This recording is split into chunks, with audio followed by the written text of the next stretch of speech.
بسم اللہ والحمد للہ والصلاة والسلام علی ابی القاسم محمد ابن عبداللہ خاتم النبیین۔ بے شک۔ آج کے اس علمی مطالعے میں ہم ایک ایسے موضوع کی گہرائی میں جائیں گے جو انسانی عقل کو واقعی دنگ کر دیتا ہے۔ ہم کتاب the ascension of truth defending the Isra and Miraj کے اقتباسات کا تفصیلی جائزہ لے رہے ہیں۔ جی ہاں، اور یہ ذرائع اس کائناتی سفر کے کئی پوشیدہ گوشے سامنے لاتے ہیں۔ بالکل، اور دیکھیں، تصور کریں کہ ایک انسان رات کے ایک چھوٹے سے پہر میں مکہ سے یروشلم جائے، وہاں سے خلا کی ان حدود کو پار کرے جہاں آج کی جدید ٹیلیسکوپس بھی نہیں پہنچ سکتی، دوسری دنیاؤں کی مخلوقات سے ملیں اور پھر واپس آ جائے۔ آج کی مادی سوچ تو اسے فوراً ناممکن کہہ دے گی نا؟ بالکل، وہ تو اسے ماننے سے ہی انکاری ہو جائیں گے۔ تاریخ میں بھی واقعہ اسراء اور معراج پر ایک بڑا اعتراض یہی کیا گیا کہ یہ کائنات کے طبعی قوانین یعنی جو فزکس کے رولز ہیں ان کے خلاف ہیں۔ لوگوں نے کہا کہ کوئی انسانی جسم اتنی تیزی سے خلا کا سفر کیسے کر سکتا ہے، اور اسی بنیاد پر اسے نعوذ باللہ خرافات کہا گیا۔ ایسی سطحی سوچ پر واقعی استغفر اللہ پڑھنے کو دل کرتا ہے۔ یہاں سب سے حیران کن بات یہ ہے کہ علم اور تنقیدی سوچ کا تقاضا ہے کہ ہم ہر زاویے کا جائزہ لیں، صرف جذباتی ہو کر رد نہ کریں۔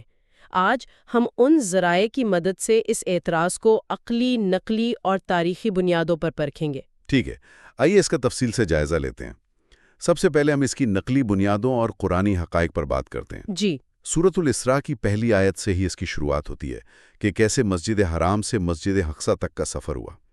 لیکن یہ تو بس شروعات تھی، ہے نا؟ جی، اصل حیرت انگیز تفصیلات تو ہمیں احادیث سے ملتی ہیں، خاص طور پر حضرت انس بن مالک کی وہ طویل روایت۔ اس میں ہے کہ آسمانی سفر پر جانے سے پہلے سینہ چوک کر کے دل کو ایک سنہری تشت میں دھویا گیا جس میں ایمان بھرا تھا۔ مطلب ایک طرح کی روحانی اور جسمانی تیاری تھی اس عظیم سفر کے لیے۔ بالکل بالکل، اور اس کے بعد سواری کے لیے براق لایا گیا۔ براق کی جو تفصیل ہے وہ بڑی دلچسپ ہے۔ یہ ایک سفید رنگ کی سواری تھی، خچر سے تھوڑی چھوٹی اور گدھے سے ذرا بڑی۔ اچھا۔ اور اس کی رفتار، اس کا قدم وہاں پڑتا تھا جہاں تک اس کی نگاہ جاتی تھی۔ ارے واہ، جہاں تک نگاہ جاتی ہے وہاں قدم پڑنا، یہ تو آج کی سائنس کے لحاظ سے بھی روشنی کی رفتار سے کم کی بات نہیں لگتی۔ جی ہاں، اور پھر مسجد اقصیٰ سے آسمانوں کے سفر کا سلسلہ شروع ہوتا ہے۔ ہر آسمان پر انبیاء سے ملاقات ہوئی۔ یہ تو جیسے ایک کائناتی استقبالیہ تھا۔ کون کون سے انبیاء تھے؟ پہلے آسمان پر حضرت آدم علیہ السلام، پھر دوسرے پر حضرت یحییٰ اور حضرت عیسیٰ، سبحان اللہ۔ تیسرے پر حضرت یوسف، چوتھے پر حضرت ادریس، پانچویں پر حضرت ہارون، چھٹے پر حضرت موسیٰ اور ساتویں آسمان پر حضرت ابراہیم علیہ السلام سے ملاقات ہوئی۔ اور پھر وہ سدرۃ المنتہا کا مقام آتا ہے نا، جو مخلوقات کی بالکل آخری حد ہے۔ جی، اور حدیث کے الفاظ دیکھیں، وہاں بیری کے درخت کے پتے ہاتھی کے کانوں جیسے اور پھل ہجر کے مٹکوں جیسے تھے، اور وہاں 4 نہریں بھی تھیں۔ ہاں، 2 باطنی جو جنت کی ہیں اور 2 ظاہری یعنی نیل اور فرات۔ بالکل، اور سننے والوں کے لیے یہ جاننا اہم ہے کہ اسی مقام پر 50 نمازوں کی فرضیت کا حکم ملا، جو بعد میں حضرت موسیٰ علیہ السلام کے مشورے سے کم ہو کر 5 رہ گئیں۔ صحیح، کیونکہ موسیٰ علیہ السلام کو بنی اسرائیل کا تجربہ تھا نا۔ جی بالکل۔ اس سب میں علامہ زمخشری کا ایک بڑا خوبصورت نکتہ ہے۔ قرآن میں جو لفظ لیلن آیا ہے، عربی میں جب کوئی لفظ نکرہ لایا جائے تو وہ قلیل مدت کو ظاہر کرتا ہے۔ یعنی پوری رات نہیں لگی؟ نہیں، یہ سب رات کے محض ایک چھوٹے سے حصے ایک قصر وقت میں ہو گیا۔ اور ابن بطال بتاتے ہیں کہ انبیاء جو جنت میں ہیں وہ دراصل خوشی کے مارے استقبال کے لیے آسمانوں پر آئے تھے۔ یہ سب سن کر انسان واقعی طبعی قوانین کے حوالے سے الجھ جاتا ہے۔ جو لوگ اللہ کی قدرت پر شک کرتے ہیں ان پر دوسری مرتبہ استغفر اللہ کہنے کا موقع ہے۔ یہ تو اپنی لیبوریٹری میں خالق کو قید کرنے والی بات ہوئی۔ بالکل درست کہا آپ نے۔ لیکن دیکھیں، وہ جو ایک عام تمثیل دی جاتی ہے کہ پرانے زمانے کے انسان کو ہوائی جہاز کا بتاتے تو وہ بھی ناممکن کہتا۔ یہ تمثیل ٹھیک ہے، پر یہاں تو ایک انسانی جسم کے کروڑوں گنا تیز سفر کی بات ہے۔ جی ہاں، ایک مادی جسم اتنی جلدی یہ فاصلے کیسے طے کر سکتا ہے؟ اگر ہم اسے وسیع تر تناظر میں دیکھیں تو امام فخر الدین رازی کے عقلی دلائل بہت زبردست ہیں۔ انہوں نے صدیوں پہلے فلکیات اور کائناتی حرکات کی منطق دی تھی۔ کیا دلائل تھے ان کے؟ ذرا تفصیل سے بتائیں۔ اہلی دلیل فلک اعظم یعنی آسمان کی ہے جو رات کے آدھے حصے میں اپنا نصف چکر مکمل کر لیتا ہے۔ اگر اتنے بڑے اجسام اتنی تیزی سے حرکت کر سکتے ہیں تو انتہائی تیز رفتار حرکت تو پہلے ہی موجود ہے۔ صحیح، اور سورج کی روشنی والی بات؟ جی، وہ ان کی دوسری دلیل ہے کہ سورج جو زمین سے اتنا بڑا ہے، اس کی روشنی کس تیزی سے ہم تک پہنچتی ہے۔ مطلب رفتار کا وجود تو ہے۔ بالکل، اور تیسری دلیل تو عقل کو جھنجھوڑ دیتی ہے۔ وہ فرماتے ہیں کہ اگر انسانی جسم کا اوپر جانا ناممکن ہے تو پھر جبرائیل علیہ السلام کا نیچے آنا بھی تو ناممکن ہونا چاہیے۔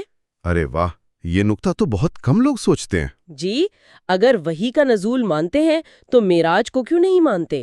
اور چوتھی دلیل سلیمان علیہ السلام کی ہوا اور آصف بن برخیہ کا تخت آنکھ جھپکنے سے پہلے لے آنا۔ تو ان سب باتوں کا اصل مطلب کیا ہے؟ اصل مطلب یہ ہے کہ کائنات میں تمام اجسام کی ماہیت ایک جیسی ہے۔ اگر ایک جسم جیسے فرشتے یا روشنی کے لیے یہ حرکت ممکن ہے تو محمد صلی اللہ علیہ وسلم کے جسم کے لیے بھی ممکن ہے۔ محض کسی چیز کے عجیب ہونے کی وجہ سے ہم انکار نہیں کر سکتے۔